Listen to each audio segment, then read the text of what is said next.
ঘটনার সময়কাল তখন 1985 সাল। মালয়েশিয়ায় অবস্থিত ছোট্ট একটা গ্রাম নাম কাম্পুন চেন্দানা, যেখানে ভয় আর আতঙ্কের আরেক নাম অভিশপ্ত কুয়ার ভয়ঙ্কর সেই শয়তানের, যেটা কিনা মানুষকে টেনে নিয়ে যায় সেই কুয়োর অতল গহ্বরে। তারপর কি হয়, শয়তানের উদ্দেশ্য কি? মানা হয়ে থাকে গ্রামের কিছু মানুষ সেই শয়তানকে কন্ট্রোল করে তাকে দিয়ে ভয়ঙ্কর সব কাণ্ড ঘটায়, আর সেসব বিষয়ে তদন্ত করতে গিয়ে বেরিয়ে আসে আরো রহস্যময় ভয়ঙ্কর ঘটনা। আমি শুধুমাত্র এটি আপনাদেরকে বলতে চাই, এই ঘটনাটি যেমন হরর তেমন রহস্যময় আর টুইস্টে ভরপুর। যে গল্প প্রেডিকশন করা কঠিন, তবে ঘটনার শেষে এমন হবে তা আপনি কল্পনাও করেন। ঘটনার শুরুতে আমরা দেখতে পারি একটা বড় মেয়ে আর ছোট মেয়েকে। ছোট মেয়ের নাম সুরিরাম, অন্যজনের নাম মাইমুন। দেখতে পাচ্ছিলাম তারা সাইকেলে করে গ্রামের আলপথ দিয়ে যাচ্ছিল। তখনই রাস্তা দিয়ে একটা লাল রঙের গাড়ি আসছে, পেছনে অনেকগুলো ছেলে মেয়েও যাচ্ছিল, তারাও তখন পেছন পেছন যায়। এরপর আমরা দেখতে পারি গাড়ির সামনে অনেকগুলো গ্রামের মানুষ ছিল, আর পেছনে ছিল গাড়িটা। আসলে গাড়িটা হচ্ছে এই গ্রামের গ্রাম প্রধানের। গাড়ির পাশ দিয়ে যাচ্ছিল তখন সাইকেলে করে রুহায়া নামের এই মেয়েটি। হঠাৎ করে গাড়ির সাথে ধাক্কা লেগে মেয়েটি পড়ে গেল।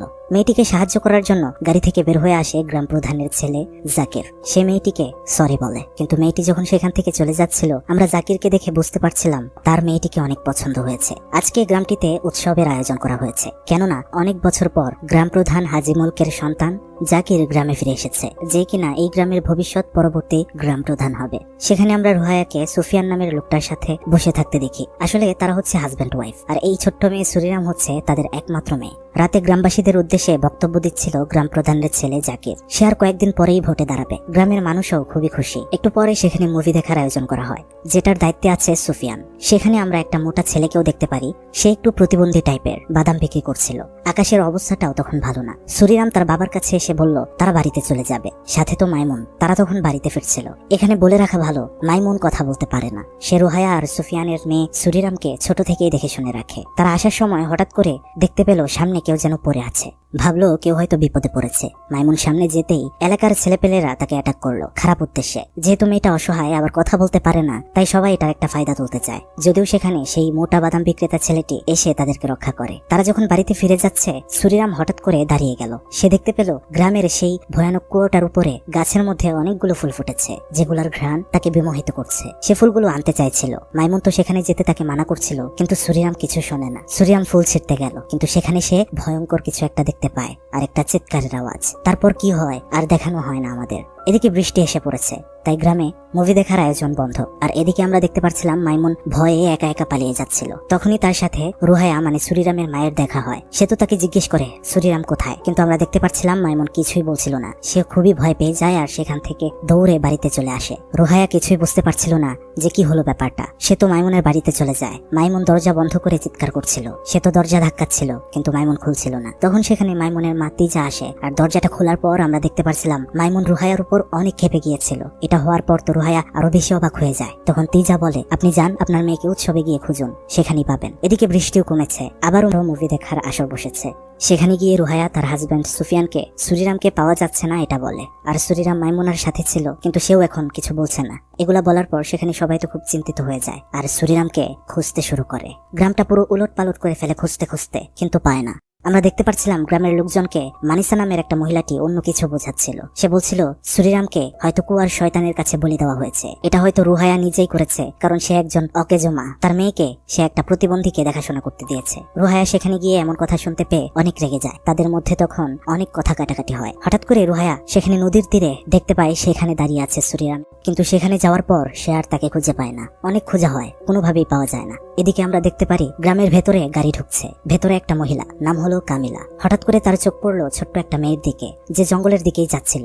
সে তো গাড়ি থামিয়ে মেয়েটির পেছন পেছন যেতে শুরু করে। মেয়েটি তো হাঁটতে হাঁটতে চলে যায় একটি ভয়ঙ্কর গুহার ভেতরে। সে যখন গুহার ভেতরে প্রবেশ করলো দেখতে পেল মেয়েটি বসে রয়েছে। সামনে যেতেই সেটা তার দিকে ফিরতেই সে তো খুবই ভয় পেয়ে যায়, কি ভয়ঙ্কর চেহারা তার। তখনই সেখানে গ্রাম প্রধানের ছেলে জাকির হাজির হয়। আপনি কে, এখানে কি করছেন? মহিলাটি জবাব দেয় আমি একজন পুলিশ। এখানে একটা মেয়ে হারানো গিয়েছে, সেই তদন্তেই আমি এখানে এসেছি। জাকির বলে আপনি নিশ্চয়ই সুরিরামের বিষয়ে এসেছেন, তাকে আসলেই পাওয়া যাচ্ছে না। এদিকে সুরিরামকে নিয়ে গ্রাম প্রধান হাজি মুলক আলোচনা সভার আয়োজন করেছে। তাদের মেয়েটিকে ভালো করে খোঁজা প্রয়োজন। সেখানে মানিসা নামের মহিলাটি বলছিল তার বাপ মা নিজেই নিজের মেয়ের খোঁজ রাখতে পারে না, আমরা কিভাবে তাকে খুঁজবো। সুফিয়ান তো এই কথা শুনে অনেক রেগে যায়, কথা শুনিয়ে দেয় মানিসাকে, কিন্তু মানিসার হাজব্যান্ড জাবেদ তাতে রেগে যায়। আর তখনই সেখানে দুজনের মধ্যে হাতাহাতি শুরু হতে থাকে। সেখানে তখন ইন্সপেক্টর কামিলা উপস্থিত হন। গ্রামবাসীরা তখন সম্পূর্ণ তাকে সাহায্য করবে, সুরিরামকে খুঁজে বের করার বিষয়ে এই কথা জানায়। এদিকে আমরা দেখতে পাচ্ছিলাম মাইমনকে, সে অনেক কষ্টে রয়েছে, কারণ সে তো খুবই ভালোবাসত সুরিরামকে। হঠাৎ করেই তার সামনে তখন সুরিরাম চলে আসে, সে তো খুবই খুশি হয়। কিন্তু এটা কি আসলেই সুরিরাম ছিল? সেদিন আমরা দেখতে পারি গ্রামের মহিলারা গোসল করছিল, সেখানে তাদের মধ্যে এক মহিলা বলছিল সে আগের দিন রাতে সুরিরামকে দেখতে পেয়েছিল, যে কিনা তাদের ঘরের নিচেই বসে খেলছিল। তার চেহারা ছিল খুবই ভয়ঙ্কর। আর এইসব শুনতে পেয়ে তো বাকি মহিলারাও ভয় পেয়ে যায় আর সেখান থেকে চলে যায়। এদিকে পুলিশ কামিলা সুরিরামের বাড়িতে গিয়েছে ইনভেস্টিগেশন করার জন্য, কিন্তু হঠাৎ করেই তার চোখের সামনে ভেসে উঠল সুরিরামের ভয়ঙ্কর রূপ। আবার সেটা গায়েব। কি হলো বিষয়টা সে বুঝতে পারে না। সেখানে রুহায়া তাকে জানায় সুরিরাম শেষ পর্যন্ত মাইমুনার সাথেই ছিল। তার মনে হচ্ছে মাইমুনি কিছু একটা করেছে, এজন্যই তো সে কারোর সাথে মিশতে চাইছে না, কিছু বলছেও না। আমরা দেখতে পাচ্ছিলাম রাতে রাবার গাছ থেকে রাবার সংগ্রহ করার জন্য রুহায়া বাগানে গিয়েছে। হঠাৎ করেই পেছন থেকে একটা শব্দ, পেছনে চেয়ে সে দেখতে পারে সুরিরাম দাঁড়িয়ে আছে। সে তো খুবই খুশি হয়ে যায়, সে তো সামনে ধরতে এগিয়ে যাচ্ছে, তখনই সেটা তার দিকে ফিরে আর তার মুখ ছিল খুবই ভয়ঙ্কর। রুহায়া তো অনেক ভয় পেয়ে যায়, সেখান থেকে পালাতে যাচ্ছে। ঠিক তখনই আমরা দেখতে পারি তার হাজব্যান্ড সুফিয়ান তাকে এসে ধরে ফেললো, তার ওয়াইফের সাথে ঘনিষ্ঠ হতে চেষ্টা করছে। কিন্তু এই মেয়ে হারানোর মুহূর্তে কিভাবে এটা সম্ভব? তখনই রুহায়া পেছনে চেয়ে দেখতে পারে এটা তার স্বামী নয়, এটা ছিল ভয়ঙ্কর সেই শয়তান যেটা কূপের মধ্যে থাকে, যা দেখে তৎক্ষণাৎ সে সেখান থেকে পালায়। সে তো খুবই ভয় পাচ্ছিল। তখন তার আসল হাজব্যান্ডের সাথে সেখানে দেখা হয় তার, কিন্তু সে বুঝতেই পারছিল না কোনটা আসল কোনটা নকল। এই পরিস্থিতিতে পড়ে যায়। এরপরের দিন সকালে জাকের পুলিশ কামিলাকে মাইমুনের সাথে দেখা করতে নিয়ে যায়, কিন্তু তাদেরকে দেখতে পেয়ে মাইমুন সেখান থেকে দূরে চলে যায় পালিয়ে। জাকির সেখানে পুলিশকে বলে এই মেয়েটি ছোটবেলা থেকেই প্রতিবন্ধী, তবে সে খুব সুন্দর ছবি আঁকে। কামিলা তো ডিরেক্ট এবার চলে যায় মাইমুনের বাড়িতে। ভেতরে ঢুকে দেখতে পেল ঘরটা ফাঁকা। মাইমুন অনেকগুলো ছবি এঁকে রেখেছে, সেখানে দেখে মনে হচ্ছিল চাদরের নিচে যেন কেউ বসে আছে। সে যখনই চাদরটা সরালো সে তো খুবই ভয় পেয়ে গেল, সেখানে ভয়ঙ্কর চেহারার সুরিরাম ছিল। তখনই মাইমুন এসে কামিলাকে মারতে চেষ্টা করে, সেখানে মাইমুনের মারতেই যায় সে তখন তাকে আটকায়। তেজা তখন কামিলাকে বলছিল সবাই মনে করে মাইমুন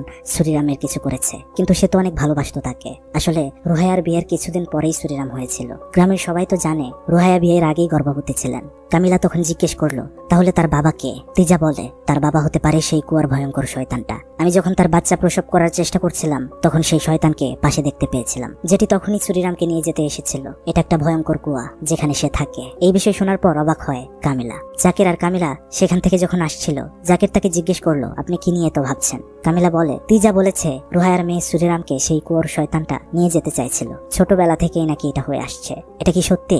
জাকির বলে ওঠে আরে না, সে তো নিজেও একজন ওঝা, তাই এসব বলছে, আমি এসব বিশ্বাস করি না। তখনই তাদের সামনে চলে আসে সুরিরামের ভয়ঙ্কর অবয়বটা। গাড়ি তো কোনোভাবে তারা থামায়, তবে মনে হয় গাড়িতে সমস্যা হয়েছে।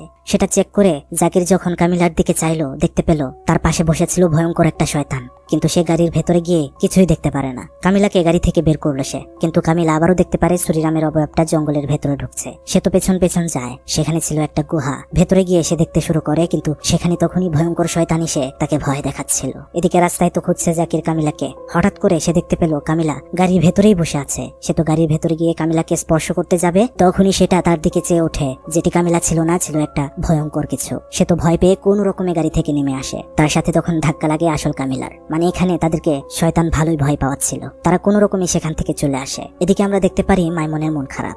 তখন সে সুরিরামের কণ্ঠ শুনতে পেল। জানালা দিয়ে দেখতে পারে বাইরে দাঁড়িয়ে আছে সুরিরাম। তখন সে তো বাইরে গিয়ে পেছন পেছন যেতে শুরু করে সুরিরামের। এদিকে আমরা মানিসাকে দেখতে পারি, সে পানি খাওয়ার পর তার ভেতর থেকে বের হয়ে আসছিল একগুচ্ছ চুল। এটা কেন হলো? হঠাৎ করে নিচে একটা শব্দ হলো, সেখানে চাইতেই সেই ভয়ঙ্কর শয়তানটা তার উপরে হামলে পড়ে। সে তো দৌড়ে জঙ্গলের দিকে ছুটতে থাকে। সেখানে গিয়ে সে মাইমুনকে দেখতে পারে, যে কিনা সুরিরামকে খুঁজছিল। মাইমুন তো কান্নাকাটি করছিল। তখনই আমরা দেখতে পারি সেখানে সুফিয়ান এসেছে। তখন মাইমুন কান্না করতে করতে কিছু একটা বলতে চেষ্টা করছিল সুফিয়ানকে সে নিয়ে যায় কুয়ার সামনে আর বোঝাতে চেষ্টা করে কুয়োর ভেতরেই রয়েছে সুরিরাম। তখন পূর্ণিমার চাঁদটাও যেন কুয়োর ভেতরে পড়ে কুয়োটা আলোকিত করে দেয়। পানির অতলে ভেসে ওঠে সুরিরামের দেহ। তখনই সুফিয়ান কুয়োতে ঝাঁপ দেয়, তার মেয়ের দেহ খুঁজতে থাকে। দেহ কুয়ো থেকে তুলতে তুলতে সকাল হয়ে যায়। বাবা তুলে এনেছে মেয়ের মরা দেহ। কান্নায় ভেঙে পড়ে সে। এই অবস্থা দেখে গ্রামের সবাই কাঁদতে থাকে। কিভাবে সে মারা গেল? এখন পুলিশ তো বলছিল তাকে ময়নাতদন্ত করতে হবে, কিন্তু সুফিয়ান সেটাতে একদমই রাজি হচ্ছিল না। কেননা তার কথা ছিল মেয়ে তো শেষই হয়ে গিয়েছে, তাকে আর কত কষ্ট দেওয়া হবে? সে অনেক কষ্ট পেয়েই শেষ হয়েছে, কিন্তু এটা তো নিয়ম, করতেই হবে। আইনি প্রক্রিয়া শেষে তাকে শেষ গোসল দেওয়া হয়। সবাই কাঁদছে, কিন্তু আমরা দেখতে পাচ্ছিলাম এক অদ্ভুত বিষয়। যেখানটায় সুরিরামকে শেষ গোসল দেওয়া হচ্ছিল তার নিচে বসেছিল মাইমন। সুরিরামের শেষ গোসলের পানি তার শরীরে এসে পড়ছিল। এতে বুঝতে পারছিলাম সে কতটা ভালোবাসতো সুরিরামকে। জানাজা শেষে দাহ করা হয়। কবরের পাশে বসে রয়েছে রুহায়া। তার মেয়ে চলে গিয়েছে এটা এখনো সে মেনে নিতে পারে না, কিন্তু হঠাৎ সে দেখতে পারে কবরের ভেতর থেকে পানি উঠছিল। সে বুঝতেই পারছিল না এমনটা কেন হচ্ছে, সে কোনোভাবেই পানি বন্ধ করতে পারছিল না। সেখানে তখন মাইমুনকে দেখে তো সে আরো রেগে যায়, বলছিল তুই আমার মেয়েকে মেরেছিস, তোকে জানো আমার মেয়ের কবরের সামনে কোনোদিন না দেখি। তখন সুফিয়ান মাইমুনকে চোখের ইশারা দিয়ে সেখান থেকে চলে যেতে বলে, কিন্তু সে যায় না। রাত হয়ে যায়, কবরের পাশে এসে বসে আছে। তখন আমরা দেখতে পারি সুরিরাম মেয়েটার আত্মা সেখানে মাইমুনকে জড়িয়ে ধরে। মাইমুন তো কাঁদছিল। এর পরের দিন আমরা দেখতে পারি জাবেদ আর সুফিয়ান তাদের কথা কাটাকাটি শুরু হয়। জাবেদ বলতে থাকে পুরো গ্রাম জানে তুমি মাইমুন প্রতিবন্ধী মেয়েটার সাথে রাত কাটাও, তোমাদের মধ্যে ভিন্ন কিছু রয়েছে। আর সুরিরাম তো তোমার সন্তান ছিল না, এটাও সবাই জানে। তাই হয়তো তোমরা দুজন মিলে শয়তানের কাছে তাকে বলি দিয়েছো। এটা বলার কারণে তাদের মধ্যে মারামারি হয়ে যায়। তখন গ্রামের লোকজন সহ গ্রাম প্রধান এসে তাদেরকে ঠান্ডা করে। ঘরে যখন রুহায়া বসেছিল তখন সে জানালা দিয়ে দেখতে পারে বাহিরে সুরিরাম দাঁড়িয়ে আছে। সে বাহিরে বের হয়, কিন্তু সুরিরামকে আর পায় না। ঘরে ফিরে এসে দেখতে পায় সুরিরাম বসে রয়েছে। সে তো মা, সে ভুলেই যায় তার মেয়ে মারা গিয়েছে। তার মেয়েকে ভাত খাওয়ানোর জন্য সে ভাত বেড়ে আনে। ঠিক তখনই তার সামনে তার মেয়েটা ভয়ঙ্কর রূপে চলে এলে তার হাত থেকে থালাটা পড়ে গিয়ে ভেঙে যায়। আর সেই ভাঙা কাঁচ দিয়ে সুরিরামের আত্মা তার মাথায় নিজেই নিজে আঘাত করছিল। কি ভয়াবহ দৃশ্য! রুহায়া তো চিৎকার করছিল। সুফিয়ান উঠে আসে, ততক্ষণে সেটাও গায়েব। সে তার বউকে বোঝাতে চেষ্টা করে আমাদের মেয়ে আর বেঁচে নেই, এটা অন্য কিছু ছিল, মানতেই হবে। এর পরের দিন আমরা দেখতে পারি গ্রাম প্রধানের আলোচনা সভায় পুলিশ কামিলা বলছিল ময়না তদন্তের পরে রিপোর্ট এসেছে সুরিরামকে মেরে ফেলা হয়েছিল, তার হাতে পায়ে দড়ি বাঁধার দাগ রয়েছে। হাজি মুলক বলছিল আমাদের গ্রামেই রয়েছে সেই মানুষটা যে এই পাপ করেছে, তাকে যেভাবেই হোক দ্রুত শাস্তি দিতে হবে। সেখানে মানিসা মহিলাটি উঠে বলল একটা গোপন বিষয় সে বলতে চায়। সে নিজেই নাকি এই ঘটনাটা ঘটতে দেখেছে। সেদিন রাতে সে তার হাজব্যান্ডের সাথে যাচ্ছিল রাস্তা দিয়ে, তখন সে দেখতে পেয়েছিল সুরিরাম আর মাইমুন কোথাও যাচ্ছে। তারা তখন পেছনে পেছনে যায়। সেখানে গিয়ে দেখতে পারে সুরিরাম সেই কুয়োর পাশে ফুল আনতে যাওয়ার পর সেখানে একটা পাথর দিয়ে সুরিরামকে আঘাত করে মেরে ফেলেছিল মাইমুন, আর তার হাত পা বেঁধে সেই কুয়াতে ফেলে দিয়েছিল। এখন এটা শোনার পর তো অনেক আলোচনা হয়, কেননা তারা প্রমাণ খুঁজে পেয়েছে যে মাইমুন এমনটা করেছে। তখন আমরা দেখতে পারি সবাই মিলে মাইমুনের বাড়িতে গিয়েছে তাকে বন্দি করার জন্য। তাদের কথা হচ্ছে এই মেয়েকে তারা গ্রামে রাখবে না, কিন্তু কথা হচ্ছে এখানে আসলেই কি মাইমুন অপরাধী, নাকি অন্য কেউ তাকে অপরাধী প্রমাণ করার চেষ্টা করছে, নাকি এর ভেতরে লুকিয়ে আছে আরো ভয়ঙ্কর কিছু। আপনাদের কোনটা মনে হচ্ছে তা অবশ্যই কিন্তু কমেন্ট বক্সে লিখে দিতে পারেন। সুরিরামের মৃত্যুর অপরাধী ভেবে মাইমুনকে সবাই যখন এখান থেকে নিয়ে যেতে এসেছে, মাইমুনকে ঘর থেকে বের করা হলে তখনই সেখানে তার মা তিজা আসে আর সবাইকে বলে সে থাকতে তার মেয়েকে কোথাও নিয়ে যেতে পারবে না কেউ, সে আটকাবে, তার লাশের উপর দিয়ে তার মেয়েকে নিয়ে যেতে হবে। তখন আমরা দেখতে পারি সবাই মিলে তিজাকে মেরে সেখান থেকে মাইমুনকে নিয়ে যায়। সে তো দৌড়ে গিয়ে দেখতে পারে মাইমুনকে একটা খাঁচার সামনে রাখা হয়েছে, মানে এই খাঁচার ভেতরেই তাকে ভরা হবে। সে তখন গ্রাম প্রধানের পায়ে পড়ে আর বলতে থাকে তার মেয়েকে এমনটা না করতে, ছেড়ে দিতে, মেয়েটা প্রতিবন্ধী। গ্রাম প্রধান বলছিল তোমার মেয়ে সন্দেহভাজন, অনেকেই বলেছে তোমার মেয়েকে দেখেছে সুরিরামকে শেষ করতে। তখন আমরা দেখতে পারি সে হাসতে শুরু করে, বলে আমার মেয়ে নিজেকেই সামলাতে পারে না, আবার অন্য কাউকে কিভাবে কি করবে। যাই হোক, এটা যে ফাঁসানো হচ্ছে তা আপনারাও বুঝতে পারছেন। ঠিক আছে, সমস্যা নেই, আমার মেয়েকে আমি খাঁচার ভেতরে বন্দি করব, আপনারা কেউ জোর করবেন না। তখন আমরা দেখতে পারি সে নিজে তার মেয়েকে খাঁচার মধ্যে বন্দি করে দেয়। রাত হয়েছে, একা একা শুয়েছিল সেই খাঁচার ভেতরে মাইমুন। তখন তার মা তার জন্য খাবার নিয়ে আসে, বলতে থাকে পৃথিবীর মানুষগুলো খুবই খারাপ, তুই বাইরে যদি থাকিস তাহলে তোর আরো ক্ষতি করে দেবে তারা, এখন খেয়ে নে, কান্নাকাটি করিস না। আমরা দেখতে পারছিলাম সেখানে মাইমুন সুরিরামের আত্মাকে দেখতে পারছিল। এদিকে আমরা দেখতে পারি পুলিশ কামিলা বলছিল তার মনে হয় মাইমুন কিছুই করেনি, কারণ সে একজন প্রতিবন্ধী। আর তারা মাইমুনের আঁকা ছবিগুলোতে দেখতে পেয়েছে মাইমুনকে ছোট থেকেই মানুষরা অনেক জ্বালাতন করছে, সে কিছু বলতে পারে না, তাই এটার ফায়দা নিয়েছে অনেকেই, তাকে শারীরিক নির্যাতন করেছে। এদিকে হঠাৎ করে রোহায়া বাহির থেকে তার মেয়ের আওয়াজ শুনতে পায়। দরজা খুলে দেখতে পারে হেঁটে হেঁটে সামনের দিকে এগোচ্ছে তার মেয়ের আত্মা। সে তো পেছন পেছন যেতে শুরু করে। তাকে তখন দেখতে পারে মসজিদের হুজুর। হুজুর বলছিল সামনের দিকে না যাওয়ার জন্য, কিন্তু সে তো শোনে না। হুজুর তখন দৌড়ে গিয়ে সুফিয়ানকে জাগায়। রোহায়া তো চলে গেল তার মেয়ের পেছনে পেছনে সেই কুয়ার সামনে। তখনই তার মেয়ের ভয়ঙ্কর রূপ নিয়ে তার ভেতরে সেটা ঢুকে পড়ে, আর আমরা দেখতে পাচ্ছিলাম তার দেহটা সম্পূর্ণ ভেসে উঠছিল আর কুয়ার ভেতরে চলে যাচ্ছিল। তখন সেখানে হুজুর আর সুফিয়ান মিলে তাকে সেখান থেকে নামায় শান্ত করার চেষ্টা করে। এদিকে আমরা দেখতে পাচ্ছিলাম জাবেদের স্ত্রী মানিসা হঠাৎ করে কিছু যেন তার ভেতরে প্রসেস করেছে। তাকে হুজুর ভালো করার চেষ্টা করছে, কিন্তু কোনোভাবেই সামলাতে পারছিল না তাকে। তখনই আমরা দেখতে পারি তার সামনে সুরিরামের ভয়ঙ্কর আত্মা এসেছে, আর তখনই সে একটা ছুরি নিয়ে তার নিজের জিহ্বাটা কেটে ফেলে। এটা কেন হয়েছে বন্ধুরা, বুঝেছেন? আসলে এটা হয়েছিল সে মিথ্যা কথা বলার কারণে। সে তো বলেছিল সুরিরামের মৃত্যুর কারণ হচ্ছে মাইমুন, যেটা সত্যি ছিল না। সে মাইমুনকে ফাঁসাতে চাইছিল, আর এজন্যই সুরিরাম তাকে এই শাস্তি দিয়েছে। এদিকে আমরা দেখতে পারি মাইমুনের কাছে গিয়েছে গ্রামের বাদাম বিক্রেতা সেই মোটা ছেলেটা। সে তো অনেক পছন্দ করে মাইমুনকে, আর খাঁচা খাঁচাটা সে খুলে দেয়, মাইমুনকে মুক্ত করে দেয়। মাইমুন যখন জাবেতের বাড়ির সামনে দিয়ে যাচ্ছিল তখন জাবেদ তাকে দেখে ফেলে আর তাকে ঘরে নিয়ে যায়, তার সাথে অপকর্ম করতে চায়। মাইমুন তো কিছু করতে পারছিল না, শব্দও করতে পারছিল না। ধস্তাধস্তির শব্দ শুনতে পেয়ে জাবেতের বউ মানিসা এসে এটা দেখতে পারে। তখন সে বুঝতে পারে সে মাইমুনকে ভুল বুঝতো। আসলে তার হাজবেন্ডের সাথে গ্রামের অনেকের চরিত্র খারাপ, সবাই মাইমুনকে ব্যবহার করেছে এভাবেই। তখন সে নিজে গিয়ে একটা ছুরি নিয়ে সেখানেই তার হাজবেন্ডকে শেষ করে দেয় আর মাইমুনের কাছে ক্ষমা চায়। সে অনুতপ্ত। এরপরের দিন আমরা দেখতে পারি গ্রামের সবাইকে জাবেতের বাড়িতে। তার স্ত্রী নিজেই বলেছে সে তার স্বামীকে শেষ করেছে, কিন্তু সেখানে জাকির আর হাজি মুলক বলছিল এটা নিশ্চয়ই মাইমুনের কাজ হবে, কেননা সে তো খাঁচা থেকে বের হয়ে গিয়েছে। পুলিশ কামিলা তখন বিষয়টাকে মানে না। সে বলছিল মাইমুন আর কোনোভাবেই সম্ভব না একার পক্ষে তাদের বাড়িতে ঢুকে জাবেদকে শেষ করা।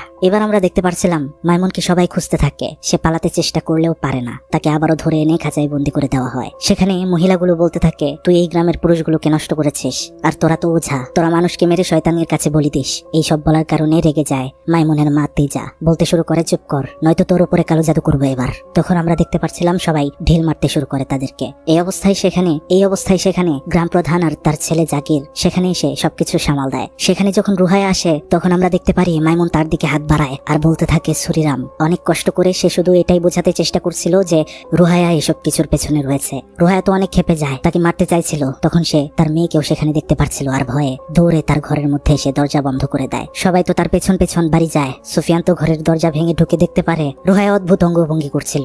সেখানে তাকে জিজ্ঞেস করা হয় তুমি যদি আমাদের মেয়েকে কিছু না করে থাকো তাহলে এভাবে প্রতিক্রিয়া কেন দেখাচ্ছ? কিন্তু তখনও সে সব জায়গাতেই তার মেয়েকে দেখতে পারছিল। আমরা দেখতে পারি তখনই সে বাহিরে আসে, সবার উদ্দেশ্যে বলে আপনারা সত্যিটা জানতে চান তো তাই না? তাহলে শুনুন, আমি আমার মেয়েকে শেষ করে দিয়েছি। সে তখন বলতে থাকে সেদিনের ঘটনা। সেদিন সে কূপ থেকে পানি আনতে গিয়েছিল। তখন পানির বালতিটা কোনোভাবেই কূপ থেকে বের হয়ে আসছিল না, অনেক ভারী। তখন সে ভেতরে চেয়ে দেখতে পেরেছিল সেই ভয়ঙ্কর শয়তানকে। সে তো খুবই ভয় পেয়ে যায়। তখনই তার সামনে ভয়ঙ্কর রূপে সুরিরামের অবয়ব চলে আসে। সে ভাবে এটা তো শয়তান। সে একটা পাথর দিয়ে সুরিরামের মাথায় আঘাত করে আর কিছু বোঝার আগেই তার মেয়ে সেখানে শেষ হয়ে যায়। আসলে সেটা তার মেয়ে ছিল। আর যে জিনিসটা দেখে ফেলেছিল মাইমুন, রোহায়া যখন তার কাছে সাহায্য চাইতে গিয়েছিল মাইমুন তখন ভয়ে সেখান থেকে চলে গিয়েছিল। রোহায়া যখন আবারও কূপের কাছে ফিরে আসে কিন্তু সেখানে তার মেয়েটি ছিল না। তার ভাষ্যমতে তার মেয়ের লাশকে সেই ভয়ঙ্কর শয়তানটা কূপে নিয়ে গিয়েছিল। এবার এই ঘটনা শোনার পর আমরা দেখতে পাচ্ছিলাম সুফিয়ান তাকে অনেক মারতে শুরু করে। বলতে থাকে তুই এটা কিভাবে করলি, আমাদের একমাত্র সন্তান। পুলিশ তখন তাকে গ্রেফতার করে জেলে ভরে দেয়। সারা গ্রাম থেকে শহরে এই বিষয়ের উপর আলাপ আলোচনা হতে শুরু করে। কিন্তু পুলিশের ইন্সপেক্টর কামিলা সেদিন লক্ষ্য করে জেলের মধ্যে জাকির রোহায়ার সাথে দেখা করতে এসেছে। তার এখানে কি কাজ? কামিলার একটু ডাউট হয়। এদিকে আমরা দেখতে পারি গ্রাম প্রধানের ছেলে জাকির এবার ভোটে দাঁড়াবে, তাই সে বক্তব্য দিচ্ছিল সবার উদ্দেশ্যে। সবাই খুশি। রাতে যখন সে ঘুমাচ্ছিল তখনই আমরা দেখতে পাচ্ছিলাম সুরিরামের আত্মা উপর থেকে তার বুকে এসে পড়ে। আর তখনই সেই কুয়োর ভয়ঙ্কর শয়তানটা তাকে টেনে নিয়ে যেতে চাচ্ছিল। তার বাবা গ্রাম প্রধান তো টের পেয়ে যায়। তখন হুজুর আসে আর অনেক কষ্টে তারা সেই শয়তানকে তার উপর থেকে সরায়। এদিকে আমরা দেখতে পারি কামিলা রুহায়াকে অনেকগুলো প্রশ্ন করছে। বলছে কেন আপনার সাথে জাকির দেখা করতে এসেছিল, সত্যি করে বলেন। আমি যেটা আন্দাজ করতে পারছি তা হলো আপনারা প্রেমিক প্রেমিকা ছিলেন। এই কথা শোনার পরে মানছিল না রুহায়া। অনেক কিছু বলার পর সে বাধ্য হয় বলতে। সে স্বীকার করে, বলে আমি আমার মেয়েকে মারিনি, মেরেছে জাকির। সে তখন পুরো ঘটনাটা খোলাসা করতে শুরু করে। ঘটনা আরো 10 বছর আগের। জাকিরের সাথে তখন তার সম্পর্ক অনেক। সম্পর্কের কারণে গর্ভে সন্তান এসেছিল তাদের। কিন্তু এই সন্তানের দায়ভার বা রুহায়াকে বিয়ে করতে চাইছিল না জাকির, কেননা সে বাহিরে পড়ালেখা করবে, তার উজ্জ্বল ভবিষ্যৎ নষ্ট হয়ে যাবে এখন বিয়ে করলে। এটা বলে তাকে ফেলেই সেদিন সে চলে গিয়েছিল। অন্যদিকে এই সবকিছুই জানতো তার বাবা গ্রাম প্রধান হাজি মুলক। তিনি তখন সেখানে এসে বলে এই বিষয়টা যেন কেউ না জানে। তিনি তার কাছে তার বাড়িতে কর্মরত থাকা সুফিয়ানের সাথে রোহায়ার বিয়ে করিয়ে দেয়। সুফিয়ানও জানতো এই বাচ্চা তার নয়, কিন্তু সে খুব ভালোবাসতো সুরিরামকে। কিন্তু অনেক বছর পর গ্রামে যখন জাকির আবার ফিরে এসেছিল সেদিন আমি কুয়ো থেকে পানি তুলছিলাম। তখন জাকির আমার কাছাকাছি আসার চেষ্টা করে। সে বলতে থাকে সে এখনো আমাকে ভালোবাসে। আমি বুঝতে পারি না কি হচ্ছে। আমি তাকে আমার কাছে ঘেঁষার থামাবার তো চেষ্টা করি কিন্তু পারছিলাম না। আর তখনই সেখানে এসে পড়ে সুরিরাম। আর বিষয়টা তখন আমি বোঝার আগেই জাকির সুরিরামকে শেষ করে দেয় লোক জানাজানির ভয়ে। তারপর সে জানতে পারে এটা আমাদেরই বাচ্চা ছিল,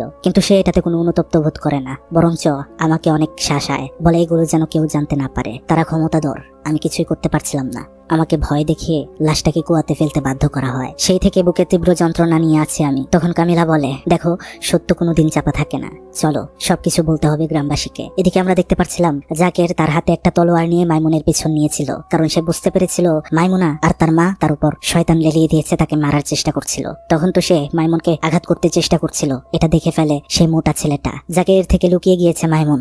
সেই মোটা ছেলেটা সুফিয়ানকে গিয়ে বলে মাইমুন অনেক বিপদে আছে। অন্যদিকে আমরা দেখতে পাচ্ছিলাম রুহায়াকে নিয়ে পুলিশ গ্রামে ঢুকছিল। সেই মোটা ছেলেটা গ্রাম প্রধানকে আর বাকিদেরকেও এই বিষয়টা বলে যে জাকির মাইমুনকে মারতে চেষ্টা করছে। এদিকে জাকির মাইমুনাকে খুঁজতে খুঁজতে কুয়োর পাশে গিয়ে দেখতে পারে সেখানে বসে রয়েছে মাইমুন। কিন্তু সে যখন মাইমুনকে মারতে যাবে তখনই সেটা তার দিকে ভয়ানক নজরে চায়। মানে মাইমুনের ভেতরে ছিল তখন ভয়ঙ্কর শয়তানটা, সেটা আবার উধাও হয়ে যায় সেখান থেকে।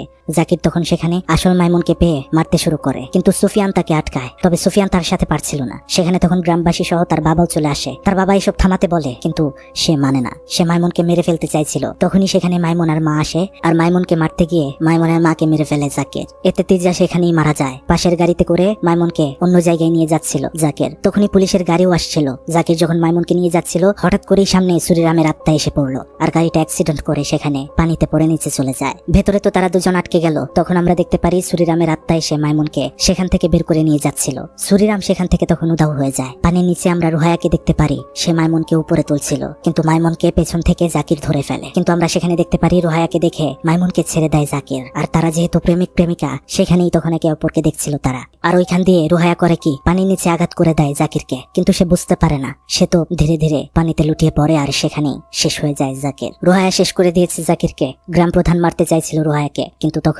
তখন পুলিশ এসে তাকে ধরে ফেলে, নিয়ে যায়। ঘটনার শেষে আমরা দুইটা সিন দেখতে পারি, যেখানে মাইমুন সুরিরামের আত্মার সাথে খেলার সময় তার চোখ ছিল শয়তানের, বোঝাই যাচ্ছিল তার ভেতরে শয়তান থাকে। আর লাস্ট সিনে আমরা দেখতে পারি রুহায়া সেদিন জাকিরের সাথে নিজেই যেচে পড়ে দেখা করতে গিয়েছিল, নিজের ইচ্ছাতেই দেখা করেছিল, আর নিজেই সম্পর্কে যেতে চাইছিল। মানে বন্ধুরা, সেও নির্দোষ নয়, তবে সে আসলেই তার মেয়েকে মারেনি, এটা সত্যি। এই ঘটনার মধ্যে আপনাদের শয়তানের বিষয়টা একটু অন্যরকম মনে হতে পারে। তাহলে শয়তান কোথা থেকে আসলো এখানে? শয়তানের কি ভূমিকা? আসলে মাইমুনের মা তিজা, সে ছিল একজন ওঝা, এটা সত্য ছিল।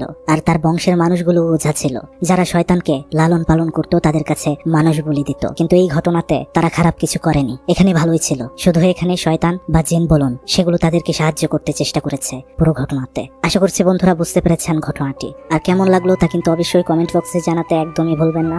অনেকদিন পর ভিডিওটা নিয়ে হাজির হয়েছি, একটু সমস্যার কারণেই এমনটা হয়েছিল, তার জন্য অসংখ্য দুঃখিত আমি, মাফ করে দিয়েন। তো আজকের মতো বিদায় নিচ্ছি। ভালো থাকবেন সবাই, ভালো রাখবেন সবাইকে। আল্লাহ হাফেজ, আসসালামু আলাইকুম।